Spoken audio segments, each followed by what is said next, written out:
ಜೈ ಶ್ರೀರಾಮ್. ಶ್ರೀರಾಮನ ಜನ್ಮಭೂಮಿ ಅಯೋಧ್ಯೆಯಲ್ಲಿ ಶ್ರೀರಾಮನ ಪ್ರತಿಷ್ಠಾಪನೆ ಜನವರಿ 22ರಂದು ನಡೆಯಲಿದೆ. ರಾಮಾಯಣ ಹಾಗೂ ಆಯುರ್ವೇದದ ಅವಿನಾಭಾವ ಸಂಬಂಧ. ರಾಮಾಯಣದಲ್ಲಿ ಆಯುರ್ವೇದದ ಉಲ್ಲೇಖಗಳು ಸಾಕಷ್ಟು ಸಿಗುತ್ತವೆ. ಹಿಂದೂ ಸಂಪ್ರದಾಯದಲ್ಲಿ ರಾಮಾಯಣ ಮೊದಲ ಕಾವ್ಯವಾಗಿದ್ದು 24,000 ಶ್ಲೋಕಗಳು, 7 ಖಂಡಗಳು, 500 ಸರ್ಗಗಳಿವೆ.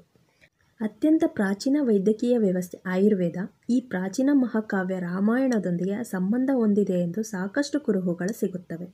7 ಕಾಂಡಗಳಲ್ಲಿ ಒಂದಾದ ಯುದ್ಧಕಾಂಡದಲ್ಲಿ ಔಷಧಿ ಪರ್ವತದ ಶೀರ್ಷಿಕೆಯನ್ನು ನಾವೆಲ್ಲ ಕಾಣಬಹುದು.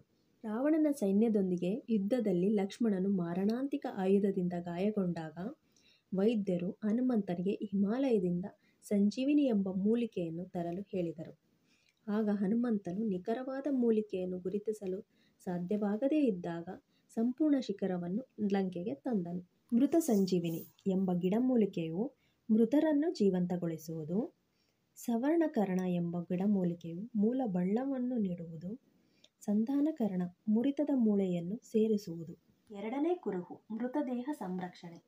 ತನ್ನ ಪತ್ನಿ ಕೈಕೇಯಿ ಬೇಡಿಕೆಯ ಮೇರೆಗೆ ತನ್ನ ಮಗ ರಾಮನನ್ನು ವನವಾಸಕ್ಕೆ ಕಳುಹಿಸಿದ ಖಿನ್ನತೆಯಿಂದ ರಾಜ ದಶರಥನು ಮರಣ ಹೊಂದಿದನು. ಇತ್ತ ಭರತನು ರಾಮನನ್ನು ಅಯೋಧ್ಯೆಗೆ ಕರೆತರು ಹೋದವನು.